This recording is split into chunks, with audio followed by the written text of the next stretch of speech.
자, 오늘 말씀 제목을 한번 따라해 볼까요? 새로운 피조물 신앙. 시작. 새로운 피조물 신앙. 예, 우리 고린도후서 5장 17절 이 말씀은 아마 여러분들이 성경 공부를 하든지 아니면 설교 시간이라든지 많이 들어보셨을 거예요. 누구든지 그리스도 안에 있으면 새로운 피조물이다. 새로운 피조물이다.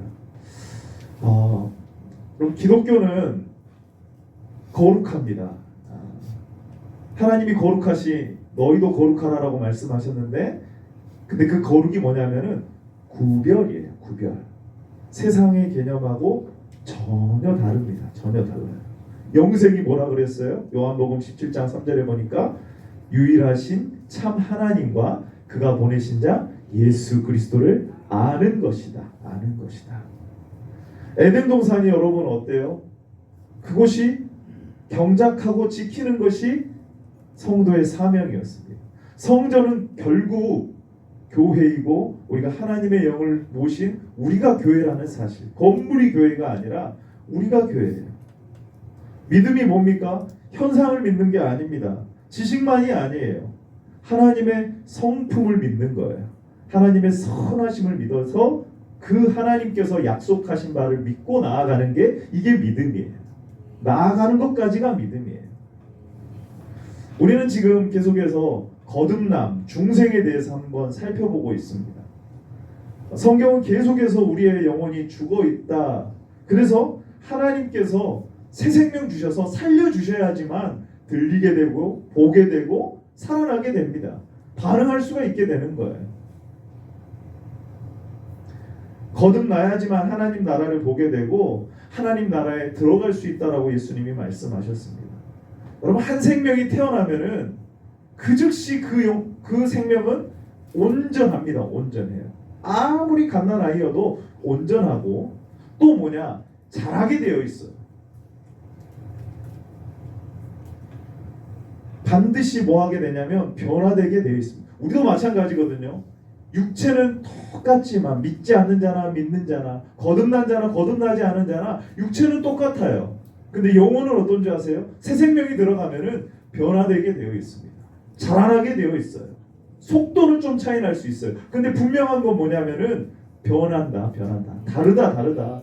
믿지 않는 자와 거듭나지 않은 자와 거듭난 자가 다른 거예요. 오늘 그 단어를 사도 바울은 뭐라고 표현하느냐? 따라해 봅시다. 새로운 피조물. 새로운 피조물. 예. 하나님께서 만드신 존재라는 거예요. 성도는 어떤 존재냐? 새로운 피조물입니다. 영어로 말하면 new creature고요. 그 다음에 하나님께서 만드셨다는 거예요. 창조물이라는 거예요. 겉으로 볼 때는 잘 몰라요. 예. 누가 거듭났는지 누가 거듭나지 않았는지, 누구에게 새 생명이 있는지 새 생명이 없는지 전혀 몰라요.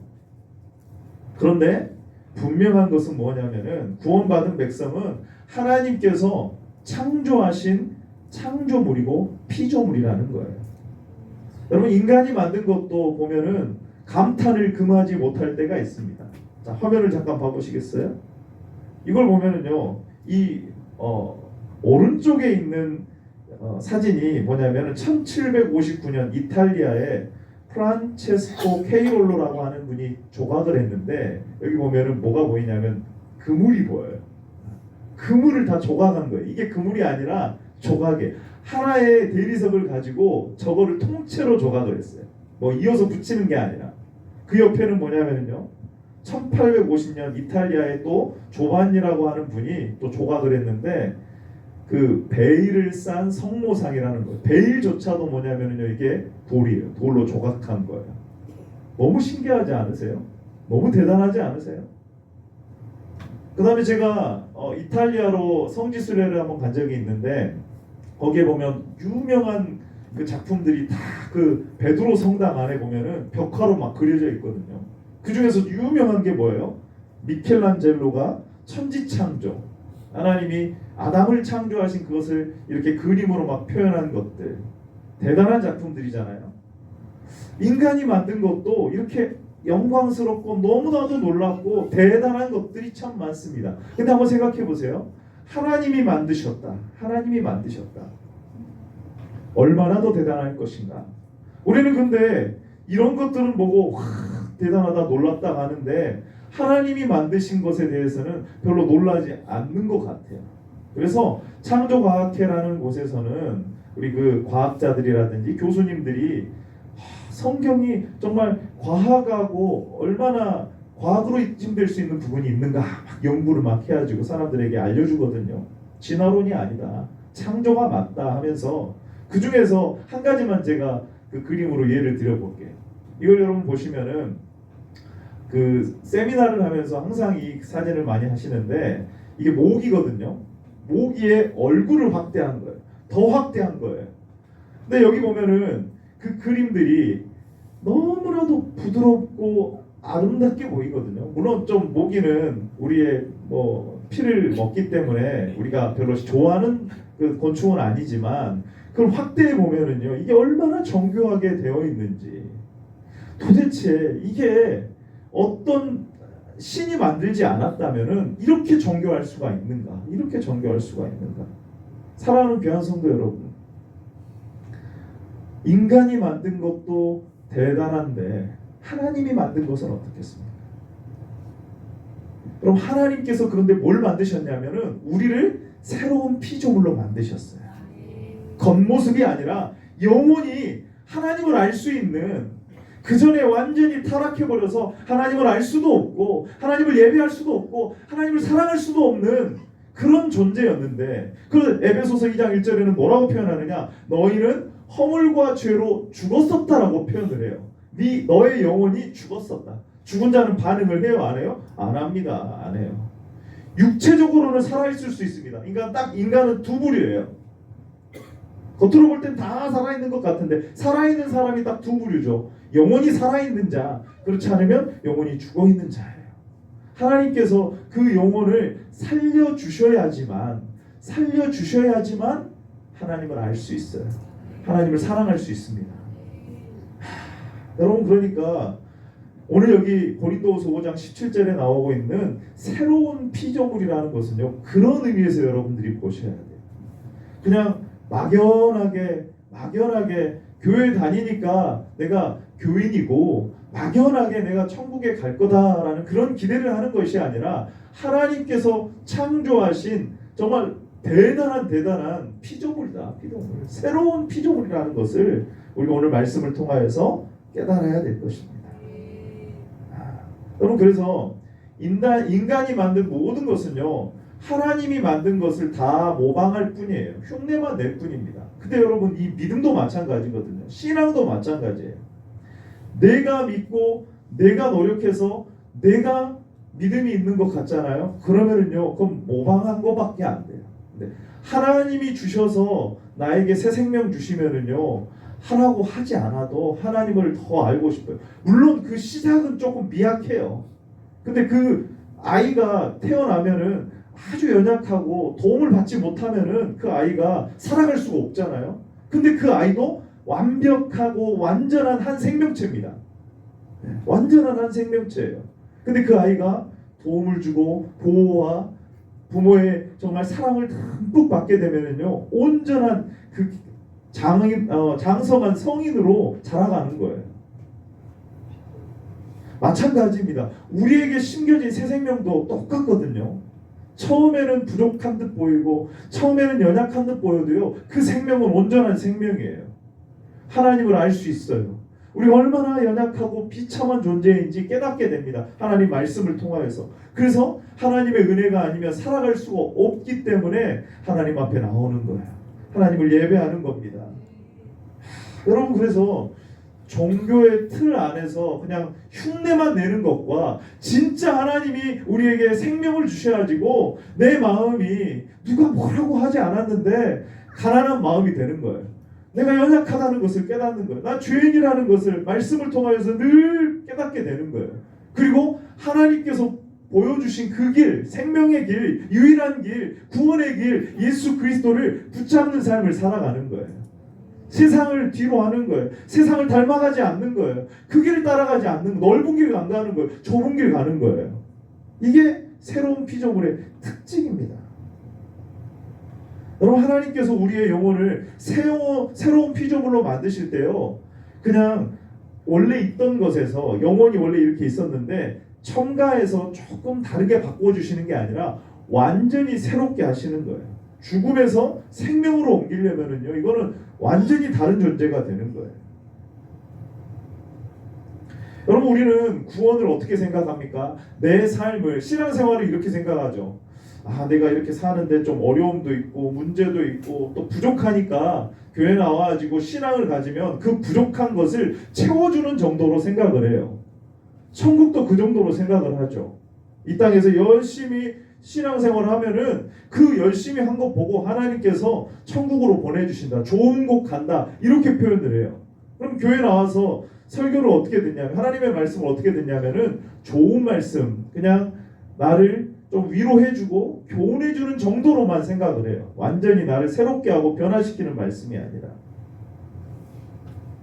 여러분, 분명히 하나님께서 이 땅에서도 우리의 삶을 붙들어 주시고 인도해 주시는 줄로 믿습니다. 아멘. 죄에서 자유케 함을 얻게 해주시고 심판에서 벗어나 하나님의 영원한 나라에 이르게 해주시는 줄로 믿습니다. 아멘. 여러분, 타락한 상태에서 좀 더 나은 상태로 바꾼 것이 아니라 아예 새 것으로 바꿔주시는 거예요. 아예 새 것으로. 아예 원래의 목적대로 다시 재창조를 하시는 거예요. 여러분, 그러려면 우리가 뭘 봐야 되냐면 타락 이전의 모습이 어떠한가를 우리가 잘 살펴봐야 돼요. 에덴 동산에서 하나님께서 원래 창조하셨던 인간의 모습은 어떤지 잠깐 살펴보세요. 여러분, 에덴 동산이라는 뜻은, 에덴이라는 뜻은 기쁨이에요. 기쁨. 에덴 동산에서 아담과 하와는 죄짓기 이전에, 타락하기 이전에 정말 기쁨의 동산이었습니다. 왜요? 그곳에서 내가 동산 중앙에 있는 선악을 알게 하는 나무, 그 다음에 생명나무가 있어서 그것을 보면서 생명나무 열매를 따먹으면서 하나님께서 나에게 생명을 주셨지, 내가 피조물이지, 하나님이 보이시지 않아도 내가 정말 하나님을 예배해야 된다는 것을 분명히 아담과 하와가 안 거예요. 타락하기 전에는. 그리고 선악과를 보면서 먹지 않으면서 하나님이 선악의 기준이시지, 하나님을 경외하는 거예요. 하나님을 예배하는 거예요. 그리고 하나님이 주신 명령을 따르는 거죠. 경작하고 지키라는 거예요. 하나님의 말씀을 따라가는 것이, 이것이 생명의 삶이라는 거예요. 그 삶, 에덴 동산에서의 삶이 자체가 뭐였냐면요, 오늘날같이 이렇게 예배 무슨 순서가 딱 하나하나 있진 않았을 거예요. 그냥 하나님을 아는 거죠. 내가 피조물인 것을 알고 하나님께서 주신 것들에 감사하면서 영광을 돌리는 삶, 내가 그 하나님 말씀을 지키면서 하나님을 말씀을 따라가는 삶, 이게 뭐냐면 예배예요. 예배. 그러니까 에덴 동산은 그런 의미에서 기쁨의 동산인 거예요. 그래서 하나님께서 만드신 피조물은요, 원래 하나님의 영광을 위해 존재합니다. 우리 하나님의 말씀 호세아를 한번 볼까요? 호세아 선지자가 이스라엘 백성들에게 이렇게 하나님께서 말씀하십니다. 같이 한번 읽어봅니다. 시작. 내가 나를 위하여 그를 이 땅에 심고 여김을 받지 못하였던 자를 긍휼히 여기며 내 백성 아니었던 자에게 향하여 이르기를 너는 내 백성이라 하리니 그들은 이르기를 주는 내 하나님이시라. 아멘. 아멘. 그러니까 여러분, 여기 보시면은 하나님께서 이스라엘 세우신 목적이 나와 있어요. 이스라엘이 불쌍하니까, 그들이 죄악 가운데 죽어가니까 하나님이 불쌍하니까 건져가지고 행복하게 살아라, 이렇게 하시는 게 아니라 나를 위하여서 그를 이 땅에 심었다, 이스라엘을 이 땅에 세웠다라고 하나님께서 표현을 하십니다. 한마디로 말하면 뭐예요? 하나님의 영광을 위하여서, 하나님이 영광 받으시기 위하여서 이스라엘을 세우신 거예요. 여러분, 우리를 구원하신 목적도 똑같습니다. 자, 우리를 죄를 용서하시는 목적도 같아요. 이사야서도 한번 같이 한번 43장 25절 시작. 나 곧 나는 나를 위하여 내 허물을 고말하는 자니 내 죄를 기억하지 아니하리라. 아멘. 하나님께서 우리의 죄를 용서하시는 이유도 뭐냐면요, 이 죄 때문에 하나님께 나아갈 수가 없고 하나님을 온전히 예배할 수가 없고 하나님을 알 수 없기 때문에 이 죄 문제를 해결하셔서 하나님을 예배하게 하기 위해서, 하나님의 영광을 드러내는 삶을 살게 하기 위하여서 우리의 죄를 용서해 주시는 거예요. 그럼 농부는 요한복음 15장에 보면은 씨를 뿌리고 거기에 씨를 싹이 나면은 그것을 잘 가꾼데, 그거 뭐 때문에 그러냐면요, 열매 맺게 하기 위함이에요. 그러니까 아까 호세아서에 보면은 그를 내가 이 땅에 심었다는 표현이 농부가 그 식물을 심었다는 거와 똑같은 거예요. 자기를 위하여서 열매 맺게 하기 위하여서. 이사야 43장 21절에도 보니까 이 백성은 내가 나를 위하여 지었나니 나를 찬송하게 하려 함이라. 그러니까 목적이 죄가 딱 들어옴으로 말미암아서 원래 인간은 하나님을 알고 하나님을 예배하고 하나님께 영광 돌리는 삶을 에덴 동산에서 그것을 기쁨으로 여기면서 살았는데 그게 완전히 타락해 버려가지고 이제 하나님께서 예수 그리스도를 통하여서 우리를 구원하시는데 뭐 때문에 하시느냐? 하나님께 영광 돌리게 하기 위하여서, 하나님을 예배하게 하기 위하여서 우리를 구원하신 줄로 믿습니다. 아멘. 그러니까 여러분 잘 생각해 보시면 하나님께서 내가 믿어서 내가 나와서 내가 믿어서 구원받는 게 아니라 하나님이 생명을 주셔서 구원받는 거예요. 그럼 뭐가 바뀌는지 아세요? 삶의 목적이 바뀌어요. 목적이. 나를 위한 삶. 내가 나를 위하고 내가 천국 가야 되고 나만을 위한 삶에서 내가 편안해야 되고 내가 행복해야 되는데 하나님을 위한 삶으로 바뀌어요. 근데 그게 뭐냐? 내 행복이 되는 거예요. 내 행복이. 목적이 바뀌어버린 거예요. 그럼 하나님께서 창조하실 때 아까도 우리가 잠깐 이미지들을 잠깐 봤는데 허술하게 창조하실지, 인간도 여러분 그 뛰어난 능력을 가지고 대단하게 막 만들고 그리고 그렇게 합니다. 근데 여러분 우리의 영혼을 새롭게 하시는데 허술하게 하시겠냐 그 말이에요. 분명한 목적을 가지고 하나님께서 우리를 창조하십니다. 다른 말로 하면 우리를 구원하십니다. 그걸 무엇으로 표현하냐? 새로운 피조물이라고 하는 거예요. 그럼 하나님이 우리의 영혼을 새롭게 만드신 줄로 믿으시기를 바랍니다. 아멘. 그러니까 내가 새로운 피조물인지 아닌지 보려면은 한마디로 딱 요약하자면 나의 삶이 지금 나의 삶의 목적이 바뀌었는가? 방향이 바뀌었는가?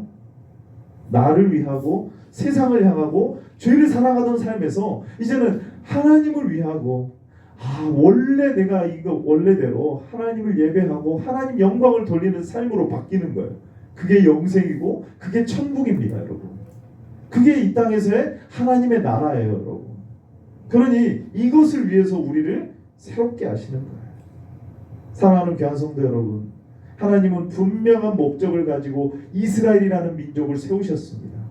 실패하지 않으세요. 실패한 것처럼 보이지만 여러분 그 가운데 남은 자들을 계속해서 세우셔서 하나님께서 하나님의 역사를 완성해 가고 계십니다. 그 어간에 지금 우리가 있는 거예요.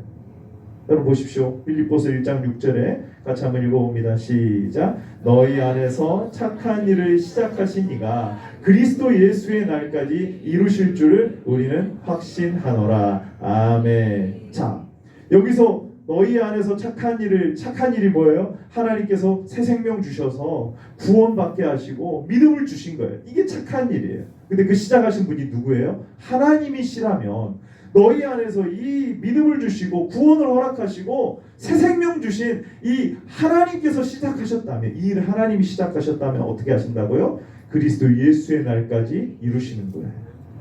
여러분 우리 안에 내가 믿는다고 하고 내가 구원받았다고 하는데 이 구원이 하나님으로부터 시작이 되었다면요, 이 구원은 반드시 완성이 될 거예요. 중간에 막 이렇게 왔다 갔다 하면서 어떤 때는 시험에 들기도 하고 막 믿음이 없는 것 같기도 하고 하나님의 음성이 막 들리지 않을 때도, 다윗의 인생을 한번 봐보세요. 다윗이 얼마나 하나님을 사랑했습니까? 그리고 이제 점점 올라갑니다. 골리앗을 이기고요. 다윗은 사울은 천천히요, 다윗은 만만이라고 하면서 모든 사람들이 다윗을 다 좋아하고 이 딱 한 가지 남은 거, 다윗이 왕만 되면 될 것 같았어요. 근데 하나님께서 어디로 집어넣으십니까? 사망의 음침한 골짜기 같이 고난 가운데 집어넣으세요. 그리고 하나님이 음성이 들리지 않은 것 같은 그 어려움 가운데 다윗을 정말 통과하게 하시더니 결국에는 왕이 되게 하시고, 여러분 그런 과정들을 볼 때에 우리 안에서 착한 일이 시작하신 분이 하나님이시라면요, 반드시 그 일을 완성하실 분도 하나님이시라는 사실이에요. 내가 믿는다고 생각하면, 내가 누구의 전도를 받아가지고 우리 교회 나왔어, 내가 부모님 때문에 내가 어렸을 때부터 교회를 나왔어, 그래도 여러분 그 일을 시작하신 분이 하나님이시라면 이루실 거예요. 근데 내가 하면은요 그 일은 잘 안 될 겁니다. 여러분 새로운 피조물은 이런 겁니다. 하나님의 영광을 위한 삶의 목적이 바뀐 거예요. 나를 위한 삶에서 하나님의 영광을 위해 자기의 영광을 포기하는 삶으로 바뀌는 겁니다. 이 땅의 것에 좌우되는 삶에서 하늘의 것으로 만족하는 삶으로 사는 거예요. 잘 생각하십시오. 우리에게 구원이 있는 것은, 우리가 믿고 구원받는 것은 하나님께서 우리에게 주신 새로운 생명인 줄로 믿으시기를 바랍니다. 아멘. 그렇다면 내 힘으로 살아가는 게 아니에요. 내가 하는 게 아닙니다. 하나님이 하시도록 우리가 늘 하나님 앞에 나아가고 구하고 하나님의 은혜를 찬송하는 삶을 살아야 되는 거예요. 우리의 구원이 어디서부터 왔느냐? 이거 참 중요한 문제입니다. 밑에서 인간 편에서 하나님 편으로 가려고 하는 것은 다른 종교예요. 근데 우리 기독교는 뭐냐? 하나님 편에서 우리에게 내려오십니다. 예수 그리스도께서 성육신 하시잖아요. 하나님께서 수많은 자들 가운데서 택하십니다. 은혜를 베푸세요. 착하니까 한 게 아니라 하나님의 주권적인 은혜로 하나님께서 거듭나게 하시고 그 사람에게 믿음을 주시고 하나님을 알게 하십니다. 그래서 믿게 하시는 거죠. 그래서 여러분 새로운 피조물은 뭐냐? 그 사람의 목적이 원래대로 바뀌는 거예요. 하나님의 영광을 위한 삶으로. 사랑하는 귀한 성도 여러분, 우리가 하나님께서 새롭게 만드신 새로운 피조물임을 분명하게 믿는 저와 여러분들 되시기를 바랍니다. 아멘. 그러면 그 새로운 피조물은 어떻냐? 자, 그리스도 안에 있어야 새로운 피조물이라는 걸 확신할 수가 있어요. 자, 오늘 말씀 다시 한번 읽어봅니다. 한 번 더 읽어볼까요? 17절 시작. 그런즉 누구든지 그리스도 안에 있으면 새로운 피조물이라. 보라, 새 것이 되었도다. 아멘. 어디 안에 있어야 새로운 피조물이라고 사도 바울이 말하고 있습니까? 그리스도 안에 있어야. 네, 그리스도 안에 있어야. 복잡한 게 아니에요. 딱 한 가지입니다. 사도 바울이 강조하는 중요한 단어 가운데 그리스도 안에라는 and Christ가 있어요. 이 한 가지가 빠져버리면은요, 아무리 노력해도 안 됩니다. 아무리 뭔가가 열매가 있는 것 같고 변화가 있는 것 같아도 그리스도 밖이 돼버리면 안 되는 거예요. 그러니까 누구든지 그리스도 안에 있지 않으면 아무리 그 사람이 대단한 일을 하고 믿음이 있는 것처럼 보이고 도덕적으로 착하게 산다는 것처럼 그렇게 보일지라도요, 그리스도 안에 있지 아니하면은 그 사람은 새로운 피조물이 아닌 거예요. 얼마나 중요한 기준입니까? 그럼 그리스도 안에 있다는 것은 간단한 기준은 아닐 거예요. 교회를 다닌다, 성경을 내가 조금 안다, 지식이 있다, 정기적으로 예배에 참석을 한다, 이 정도를 말하는 건 아닙니다. 물론 그건 당연히 있어야 될 그 우리의 모습이죠. 그 동기가 뭐냐? 그 뿌리가 뭐냐? 그리스도 때문에, 그리스도께서 흘리신 그 보혈의 은혜에 내가 감사하고 하나님을 의지하고 신뢰하면서 하는 행위이냐가 중요한 거죠. 내가 예배에 참석하는 거, 내가 헌금을 드리는 거, 내가 봉사를 하는 거, 내가 전도를 하는 거, 그리스도 안에서 여러분들이 하셔야 되는 거예요. 예수님을 구주로 영접하고 예수님을 그리스도로 시인하지 아니하면은요, 여러분 그 사람에게는 생명이 없습니다. 요한일서 4장 15절 같이 한번 읽어봅니다. 시작. 누구든지 예수를 하나님의 아들이라 시인하면 하나님이 그의 안에 거하시고 그도 하나님 안에 거하느니라. 아멘. 이 시인, 입술로 기본적으로 뭘 해야 돼요? 아멘 해야 됩니다. 하나님의 말씀이 참입니다. 진리입니다. 하나님은 선하십니다. 아멘. 예배 시간에 아멘 정말 중요해요.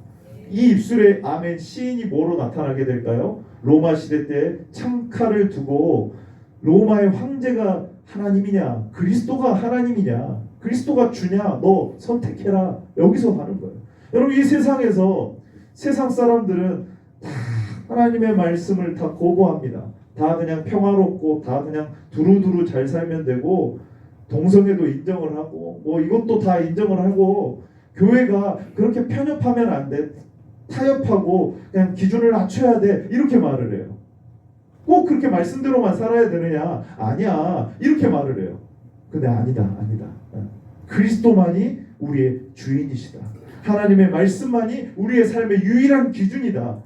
여러분 이게 뭐냐면 그리스도를 시인하는 거예요. 여러분 그 초대교회 당시에 수많은 사람들이 순교를 당했습니다. 그 사람들은 목숨이 몇 개여서 죽음을 당하는 게 아니에요. 이것 딱 한 가지 때문에 예수님이 그리스도라는 사실. 그렇다면 하나님의 말씀을 따라서 우리는 세상과 구별되게 거룩한 삶을 살아 하나님의 말씀을 따르는 삶을 살겠다. 세상이 아무리 이렇게 말을 해도 나는 이 말씀 따라가겠다. 주의를 성수하고 하나님의 말씀을 지키며 하나님의 뜻을 따라서 순종하며 이 좁은 길 걸어가겠다. 이게 여러분 시인하는 거예요. 그럼 그때는 순교까지도 당하는 거예요. 지금은 또 이렇게 순교당하는 상황은 아니지만 회사에서나 가정에서나 사회에서 너무 많은 핍박을 받을 수도 있어요. 우리나라 같이 이렇게 복음이 전하기 어려움이 없는 우리나라에서도 여전히 여러분 이 길을 걸어가는 것은 힘든 거예요. 그러니 여러분 그리스도 안에 있는다는 것이 이것이 얼마나 중요한 것인지. 여러분 그리스도 밖에 있으면 새로운 피조물이 아닙니다. 거듭나지 않은 자연인이에요. 자 보세요. 어떤 사람들일까요 도대체? 우리 에스겔서 36장 26절을 같이 한번 읽어보겠습니다. 시작. 또 새 영을 너희 속에 두고 새 마음을 너희에게 주되 너희 육신에서 굳은 마음을 제거하고 부드러운 마음을 줄 것이며. 아멘. 그리스도 안에 있게 되면 하나님의 말씀을 들을 때 어떤 마음으로 듣게 돼요? 부드러운 마음으로 듣게 되는 거예요. 하나님이 우리에게 새 생명 주시잖아요. 그러면은요 우리의 마음이 굳어진 마음에서 부드러운 마음이 되는 거예요. 수용적인 마음이 되는 거예요. 예수님께서 네 가지 밭의 비유를 말씀을 하십니다. 돌짝밭, 길갓밭, 가시떨기, 그 다음에 마지막에 좋은 옥토를 말씀하시죠. 근데 나머지 세 개에서는요 열매가 맺어지지 않습니다. 근데 딱 한 가지에서만 열매를 맺죠. 좋은 마음. 이게 어떤 마음이에요? 부드러운 마음이에요. 여러분 그러니까 하나님의 내가 정말 그리스도 안에 있는지를 살펴보려면 하나님께서 내게 새 생명 주셔서 하나님의 말씀을 정말 아멘으로 받게 되는 거예요. 내 생각과 세상의 기준으로 판단하는 것이 아니라 하나님이 말씀하셨으니 믿습니다. 하나님이 말씀하셨으니 그것이 선입니다 라고 믿는 거예요. 그래서 거듭난 영혼들은요 마음밭이 참 좋은 마음밭이에요. 죄를 하나도 안 짓고 완벽하게 살아간다는 말이 아닙니다 여러분. 오히려 할 수 없어요. 우리는 할 수 없습니다. 그렇게 말씀을 받고 내가 그 말씀 생명의 말씀, 꿀송이보다 더 나은 말씀, 하나님이 나를 사랑하신다는 말씀, 그런데 그 말씀대로 내가 살아갈 수 있느냐? 없어요. 중요한 건 뭐냐면 우리 안에 그 새로운 소원이 생기는 게 중요한 거예요. 마음의 소욕이 하나님을 기쁘시게 하고자 하는, 내가 하나님을 알고자 하는, 하나님을 사랑하는 그 마음이 우리에게 생기는 거예요. 근데 로마서에 보면은요 사도 바울이 그 능력은 없다라고 말을 해요. 같이 한번 읽어봅시다. 로마서 7장 19절 시작. 내가 원하는 바 선을 행하지 아니하고 도리어 원하지 아니하는 바 악을 행하는도다. 아멘. 자 여러분, 거듭나지 않은 사람은, 그리스도 안에 있지 않은 사람은요 마음이 너무 굳어 있습니다. 교회를 나와도 하나님의 말씀을 들을 수가 없어요. 근데 부드러운 마음을 하나님께서 허락하여 주신 새 생명으로 거듭난 사람은요 그 말씀을 듣고 그 말씀을 받아들여서 하나님의 뜻을 위해서 살아가기를 원해요. 근데 그 마음에 이제 소원이 바뀌었는데, 하나님의 영광을 돌리고 싶은 그 마음으로 마음의 소원이 바뀌고 삶의 목적과 방향이 바뀌었는데 뭐가 없냐면은 능력이 없어요. 능력이 없는 거예요. 그래서 어떻게 하느냐? 하나님의 은혜를 구하게 됩니다.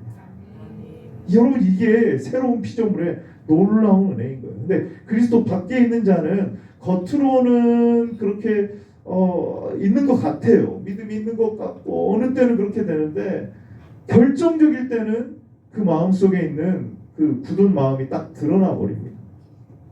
여러분 우리나라에도 감옥에 지금도 누가 있냐면요 북한에서 이렇게 원치 않게 내려오거나 아니면 이렇게 오신 분들이 나는 전향을 하지 않겠다 하는 분들이 있어요. 그걸 뭐라고 하냐면 비전향 장기수라고 해가지고 나는 대한민국의 그 자유민주주의를 내가 받아들이겠습니다 하는 분들은 감옥에 안 가요. 근데 그게 아니라 나는 공산주의를 절대 안 버릴 겁니다. 나는 기회만 되면 북한으로 돌아갈 겁니다 하는 사람들은요 감옥에서 이렇게 감옥 생활을 합니다. 여러분 우리가 여전히 그렇게 있다면 거듭나지 않은 사람들은요 몸은 교회에 있을 수 있는데 마음은 하나님을 기뻐하지 않아요. 나를 위해서 살아갑니다. 거듭나지 않은 거예요. 새로운 피조물이 아닌 거예요. 마치 양의 무리 안에 양의 탈을 쓴 늑대 한 마리를 두면은 사람이 있을 때는 조용히 있다가요 밤에 양들을 다 잡아먹어버리는 늑대하고 똑같은 거예요. 여러분 우리가 거듭나지 않게 되면은 그런 일이 벌어지게 됩니다. 그러나 그리스도 안에 있으면 새로운 피조물이 되게 되는 줄로 믿습니다. 아멘. 자 로마서 8장 1절을 같이 한번 읽어봅시다. 시작. 그러므로 이제 그리스도 예수 안에 있는 자에게는 결코 정죄함이 없나니. 아멘. 여러분 뭔가 하고 하지 않고가 아니라 가장 먼저 중요한 건 뭐냐면은 내가 그리스도 안에 있느냐, 내가 하나님의 그 은혜를 기쁨으로 받아들이냐, 그 말씀을 내가 정말 부드러운 마음으로 좋은 마음밭으로 내가 아멘으로 받아들이느냐, 그리고 하나님께서 내게 주신 새로운 본성, 새로운 그 삶의 목적을 따라서 하나님을 사랑하여 그 하나님을 어떻게 기쁘시게 할 것인가, 그것이 우리의 정말 삶의 목적이 되는 거예요. 그래서 어떻게 하냐면요, 마치 지난주에 우리가 함께 나누었던 것처럼 갓난아이가, 젖먹이 어린아이가 엄마 품에 있으려고 애쓰는 것처럼 어린아이처럼 하나님의 은혜를 구하고 찾고 두드리게 되는 거예요. 예수님께서 구하고 찾고 두드리라고 하셨잖아요. 하나님의 은혜를 그렇게 사모하라는 거예요. 그건 거듭난 영혼들에게만 있을 수 있는 변화입니다. 요한복음 15장 4절 말씀 같이 한번 읽어. 지난주 말씀인데 시작. 내 안에 거하라 나도 너희 안에 거하리라. 가지가 포도나무에 붙어있지 아니하면 스스로 열매를 맺을 수 없음같이 너희도 내 안에 있지 아니하면 그러하리라. 아멘. 사랑하는 귀한 성도 여러분, 그리스도 안에 있기를 늘 힘쓸 수 있는 저와 여러분들 되시기를 바랍니다. 아멘. 말씀 안에 내가 계속 머물러 있어야 돼요. 기도 안에 내가 하나님과 교제하면서 하나님과 함께 하나님의 음성을 들을 수 있어야 돼요. 여러분, 교회를 가까이 해야 됩니다. 말씀을 가까이 해야 돼요. 그것 말고는 다른 길이 없어요. 왜요? 우리에게는 그 힘과 능력이 없기 때문에. 그러므로 형제들아 더욱 힘써 너희 부르심과 택하심을 굳게 하라고 합니다.